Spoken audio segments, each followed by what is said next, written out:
Bienvenidas y bienvenidos a esta segunda temporada de Madre tenía que ser. Soy Araceli García, doctora en biología molecular, divulgadora científica y especialista en epigenética perinatal, lactancia materna y sueño infantil. Esta temporada tiene un nuevo enfoque: acercar la evidencia científica actual sobre la maternidad, epigenética perinatal, neurociencia, biología del inicio de la vida, a profesionales de la maternidad y a personas curiosas que quieren ir un poco más allá del titular. En cada episodio analizaremos artículos científicos recientes, revisaremos conceptos complejos y los traduciremos a un lenguaje comprensible y aplicable. Hablaremos de lo que la ciencia sabe, de lo que todavía no sabemos y también de cómo interpretar los resultados sin simplificaciones ni alarmismo, porque no se trata solo de acumular información, sino de entenderla, contextualizarla y usarla con criterio en la práctica profesional y en el acompañamiento a madres y familias. Si este contenido te resuena, puedes encontrarme en Instagram como @pielconpiel_familia y en mi web www.pielconpiel.es, donde comparto formaciones, seminarios y servicios de asesoría científica tanto para profesionales de la maternidad como para madres y familias. Empezamos. Hoy vamos a sumergirnos en un estudio asombroso que abre nuevas puertas a la detección precoz del cáncer de mama. Se trata de un estudio publicado en 2023 en Cancer Discovery, una de las revistas de mayor impacto en oncología. Este estudio está liderado por la doctora Cristina Saura, oncóloga médica y jefa de la unidad de cáncer de mama del Hospital Universitario Vall d'Hebron. En este estudio abordan el cáncer de mama asociado a embarazo y posparto, una población históricamente infraestudiada. ¿Y por qué este estudio es relevante? Porque el cáncer de mama durante el embarazo y el posparto se diagnostica más tarde. Además, el cáncer de mama asociado al posparto tiene mayor riesgo metastásico y peor pronóstico, incluso ajustando por estadio, porque las mujeres jóvenes no entran en los programas de cribado habituales y porque la lactancia y los cambios mamarios dificultan el diagnóstico por imagen. Es decir, hay una necesidad clínica real no cubierta. Antes de meternos de lleno en este estudio, vamos a responder a una pregunta. ¿Qué es el cáncer realmente? Cuando oímos la palabra cáncer, solemos pensar en un bulto, un tumor o una enfermedad grave, pero en realidad el cáncer empieza a una escala mucho más pequeña, una sola célula que deja de comportarse como debería. Nuestro cuerpo está formado por billones de células que trabajan de forma coordinada. Cada una tiene reglas muy claras: cuándo crecer, cuándo dividirse, cuándo reparar daños y cuándo morir. Esas reglas existen para mantener el equilibrio del organismo, pero el cáncer aparece cuando algunas células empiezan a saltarse esas normas. ¿Y qué es una célula cancerígena? Una célula cancerígena es, en esencia, una célula normal que ha acumulado cambios en su ADN y ha adquirido nuevas capacidades que le permiten sobrevivir y multiplicarse sin control. No se vuelve mala de repente, es un proceso gradual. Según décadas de investigación, las células cancerígenas van adquiriendo una serie de habilidades clave a lo largo del tiempo. A estas habilidades se les llama los rasgos distintivos del cáncer o hallmarks. Los investigadores e investigadoras han descrito varias características comunes a la mayoría de los cánceres. Aquí te cuento algunas de las más importantes explicadas de forma sencilla. En primer lugar, crecen sin parar. Las células normales solo se dividen cuando reciben una señal, pero las células cancerígenas, en cambio, fabrican o activan sus propias señales de crecimiento y entran en un ciclo de división constante. Es como si un coche tuviera el acelerador atascado. En segundo lugar, ignoran las señales de freno. El cuerpo también tiene mecanismos que dicen «para de crecer», pero las células cancerígenas desactivan esos frenos, normalmente dañando genes que controlan el ciclo celular. Es como conducir sin frenos. En tercer lugar, evitan el suicidio celular. Las células dañadas suelen activar un proceso llamado apoptosis, una especie de suicidio programado. Las células cancerígenas aprenden a bloquear ese mecanismo, así que sobreviven aunque estén defectuosas. Se vuelven inmortales. Las células normales solo pueden dividirse un número limitado de veces. Las cancerígenas reactivan mecanismos que les permiten dividirse indefinidamente, como si reiniciaran su reloj biológico. En quinto lugar, consiguen su propio suministro de sangre. Un tumor necesita oxígeno y nutrientes. Las células cancerígenas pueden estimular la formación de nuevos vasos sanguíneos para alimentarse. En sexto lugar, invaden otros tejidos. Las células normales se quedan en su sitio. Las cancerígenas pueden desprenderse, viajar por el cuerpo y formar metástasis en otros órganos. En séptimo lugar, engañan al sistema inmunitario. El sistema inmunitario debería reconocer y destruir células anormales, pero muchas células cancerígenas desarrollan formas de esconderse o desactivar esas defensas. Y en octavo lugar, cambian su metabolismo. Las células cancerígenas modifican la forma en que obtienen energía para poder crecer más rápido. Lo importante es entender que el cáncer no aparece por un único fallo. Es más bien como si una célula fuera adquiriendo poco a poco varias de estas habilidades. Primero aprende a crecer sin control, luego a evitar la muerte y después a invadir tejidos. Con el tiempo, esa combinación de capacidades da lugar al tumor. Si imaginamos una célula como una ciudadana en una ciudad, el cáncer sería como una ciudadana que empieza a saltarse todas las normas. Conduce sin semáforos, sin frenos, ocupa espacios que no son suyos, roba recursos y además evita a la policía. El problema no es solo una infracción, sino el conjunto de ellas. Si nos centramos ahora en el artículo, os dejo la referencia completa en la descripción del episodio, la pregunta que se hicieron fue: ¿puede la leche materna contener ADN tumoral libre que permita detectar cáncer de mama en estadios tempranos, incluso antes de que sea visible por imagen? Y más aún, ¿es la leche materna una mejor biopsia líquida que la sangre en mujeres lactantes? ¿Pero qué es esto del ADN tumoral libre? Hasta hace poco, para saber cómo era un cáncer por dentro, había que hacer una biopsia, extraer un trozo del tumor y analizarlo en el laboratorio. Pero la ciencia ha descubierto algo fascinante. Los tumores dejan rastros de su ADN flotando en los fluidos del cuerpo. A ese material se le llama ADN tumoral circulante. En nuestro cuerpo, las células mueren constantemente y liberan pequeños fragmentos de ADN al torrente sanguíneo. A ese ADN libre se le llama ADN libre circulante. En personas sanas, ese ADN proviene sobre todo de células normales. Pero en personas con cáncer, una parte de ese ADN procede de las células tumorales. Ese pequeño porcentaje es el ADN tumoral circulante. De hecho, representa solo una fracción diminuta, aproximadamente entre el 0,1 y el 1% del ADN libre total en la sangre. Es como buscar unas pocas letras concretas en un libro de miles de páginas. ¿Y de dónde sale ese ADN tumoral? Las células tumorales, igual que las normales, también mueren. Cuando lo hacen, liberan su contenido, incluido el ADN. Ese ADN puede llegar al torrente sanguíneo por varios mecanismos: por muerte celular natural, por liberación activa por las células tumorales o a través de células tumorales que circulan por la propia sangre. Por eso, ese ADN tumoral circulante funciona como una especie de huella genética del tumor. ¿Y por qué es tan interesante? Porque ese ADN contiene las mismas mutaciones que tiene el tumor. Y eso significa que analizando una simple muestra de sangre o incluso de otros fluidos corporales, se puede obtener información sobre el cáncer. A este enfoque se le llama biopsia líquida, es decir, en lugar de extraer tejido del tumor, se analiza lo que el tumor deja flotando en el cuerpo. ¿Y qué ventajas tiene la biopsia líquida? Pues comparada con la biopsia tradicional tiene varias ventajas importantes. Primero, que es mínimamente invasiva. Además, se puede repetir muchas veces para seguir la evolución del tumor. Y por último, permite monitorizar la respuesta al tratamiento a tiempo real. Además, el ADN tumoral circulante tiene una vida media corta en el organismo, lo que significa que refleja bastante bien lo que está pasando en el tumor en ese momento. Es como tener una especie de termómetro molecular del cáncer. ¿Para qué se puede usar? Hoy en día, el ADN tumoral circulante se investiga y se utiliza para detectar cáncer en fases tempranas, para seguir la respuesta al tratamiento, para detectar recaídas antes de que se vean en las pruebas de imagen y para ajustar terapias de forma personalizada. Por ejemplo, después de una cirugía, el ADN tumoral circulante puede revelar si quedan células tumorales invisibles a los escáneres, lo que se llama enfermedad mínima residual. Durante años, para estudiar un tumor, había que ir hasta él, como si tuviéramos que entrar en una casa para saber quién vive dentro.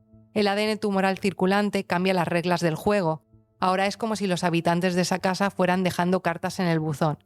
Y leyendo esas cartas podemos saber quién está dentro, qué está pasando y si las cosas están mejorando o empeorando. Una vez entendemos qué es el ADN tumoral circulante, la pregunta es casi inevitable. ¿Podemos encontrar ese ADN en la leche materna? Eso es exactamente lo que se plantearon los investigadores e investigadoras de este estudio. Para responderlo, diseñaron un trabajo bastante directo y bien controlado. Por un lado, incluyeron a 19 mujeres diagnosticadas de cáncer de mama durante el embarazo o la lactancia. Y por otro, un grupo de 12 mujeres sanas que estaban amamantando, a las que además se les hizo un seguimiento clínico posterior para asegurarse de que realmente no tenían enfermedad. De esas 19 mujeres con cáncer, finalmente se pudieron analizar 15 casos con muestras de leche válidas. La mayoría de los tumores estaban en estadios tempranos y el subtipo más frecuente era el luminal, que es precisamente el más común en mujeres jóvenes y en este contexto. A cada participante le tomaron varias muestras: tejido del tumor, sangre y leche materna de cada mama. Y en todas ellas buscaron lo mismo: ADN tumoral circulante, ese rastro genético del que hablábamos antes. ¿Cómo lo buscaron? Primero utilizaron una técnica llamada ddPCR, que es extremadamente sensible, pero solo detecta mutaciones concretas. Después aplicaron secuenciación masiva, usando un panel de genes específicos para cáncer de mama en mujeres jóvenes. Es decir, combinaron una técnica muy precisa con otra más amplia, para asegurarse de no pasar por alto señales importantes. Hay algo muy importante aquí y conviene decirlo claramente. Los investigadores e investigadoras no estaban buscando cáncer a ciegas en la leche. No era un cribado general ni un experimento exploratorio sin referencia.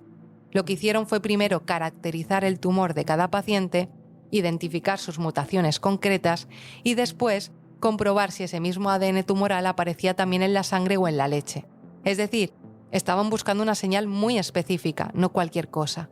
¿Cuáles fueron los resultados clave? Pues que la leche materna sí contiene ADN tumoral. El ADN tumoral circulante se detectó en el 87% de las muestras de leche. En comparación, el plasma fue negativo en el 92% de los casos.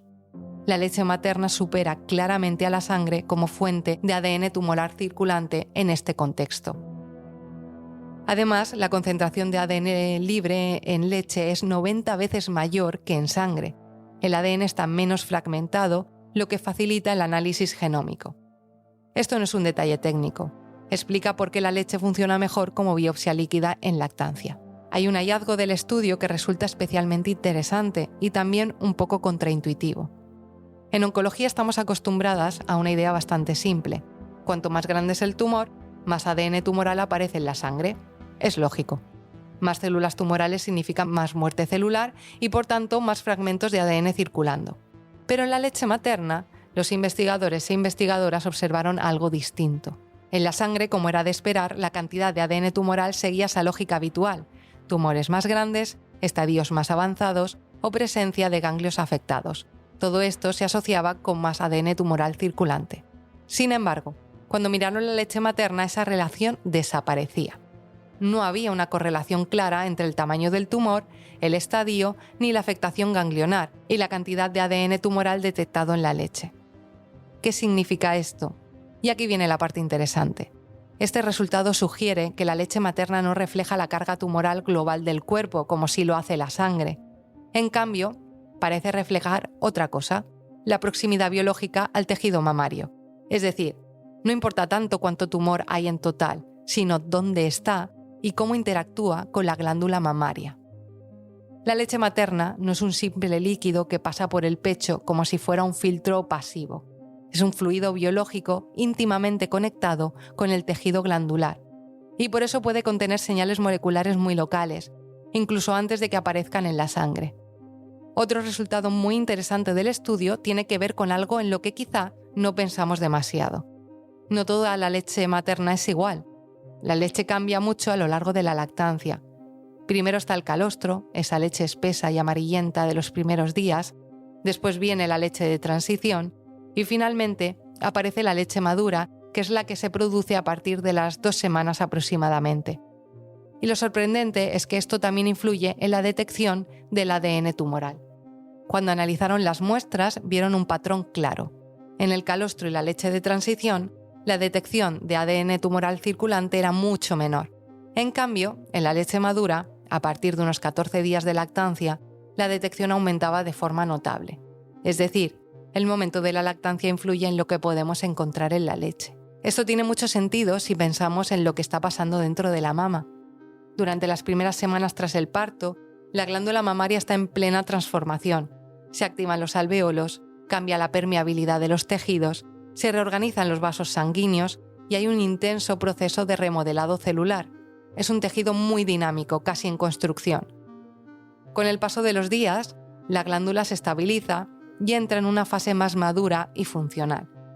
Y es probable que en ese estado la comunicación entre el tejido mamario y la leche sea más constante o más representativa de lo que ocurre a nivel celular. Este detalle tiene implicaciones importantes.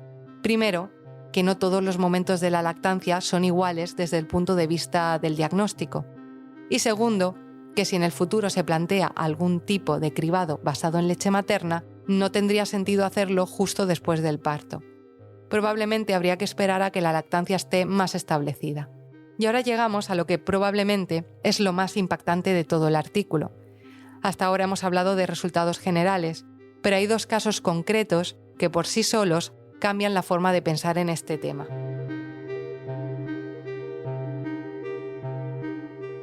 En el primer caso, los investigadores e investigadoras detectaron ADN tumoral en la leche materna 18 meses antes del diagnóstico clínico del cáncer, es decir, 1 año y medio antes de que el tumor fuera detectado por las pruebas habituales. Y lo más importante, la mutación encontrada en la leche coincidía exactamente con la del tumor que se diagnosticó después. No era una señal inespecífica, era la misma huella genética. El segundo caso es igual de sorprendente.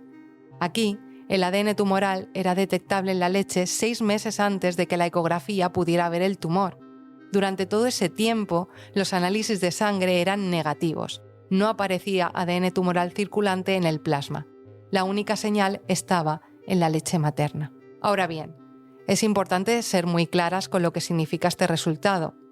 Esto no demuestra que mañana podamos hacer cribado de cáncer de mama con leche materna, ni que sea una técnica lista para usar en la clínica, pero sí demuestra algo fundamental, que biológicamente es posible detectar señales tumorales en la leche antes de que el cáncer sea visible por los métodos tradicionales. Y eso en investigación médica es un paso enorme. Y quizá esa sea la idea más bonita de todo este estudio, que el cuerpo no es silencioso, que incluso en un proceso tan íntimo y cotidiano como la lactancia puede estar dejando pistas, señales diminutas, fragmentos de información que hablan de lo que ocurre dentro. La ciencia todavía está empezando a entender esas señales. No estamos ante una prueba de cribado lista para mañana ni ante una solución mágica, pero sí ante una puerta que se abre, una puerta a nuevas formas de detectar el cáncer, más cercanas, más humanas, menos invasivas y tal vez más tempranas. Y en el próximo episodio vamos a dar un paso más, porque voy a hablar con una de las investigadoras más importantes en cáncer de mama en nuestro país, la doctora Cristina Saura, para entender qué significan realmente estos hallazgos, qué queda por demostrar y cómo podrían cambiar la práctica clínica en el futuro. Así que, si este tema te ha despertado preguntas, el siguiente episodio viene cargado de respuestas. Y antes de despedirme, quiero contarte algo que quizá te interese. En los próximos días voy a impartir un webinar gratuito titulado Epigenética y práctica perinatal, el asombroso marco biológico que conecta el embarazo, el parto, el vínculo y la lactancia. Es una introducción clara y rigurosa a la epigenética aplicada al inicio de la vida. Vamos a ver cómo funciona realmente, qué hay detrás de muchos procesos que vemos a diario en consulta y 3 ejemplos científicos que cambian bastante la forma de mirar el embarazo y el posparto. La idea es ofrecer un marco biológico integrador para entender cómo se relacionan cosas que solemos ver por separado: el parto, la lactancia, el vínculo, el sueño, la salud mental, y cómo todo eso tiene una base biológica común. Si trabajas acompañando a madres, bebés y familias, creo que puede ayudarte a tener más claridad, más seguridad a la hora de comunicar y también a desmontar muchos mitos que circulan por ahí. Puedes inscribirte desde el enlace que te dejo en la descripción de este episodio o desde el enlace en mi biografía de Instagram. Y ahora sí, gracias por estar al otro lado y nos escuchamos en el próximo episodio.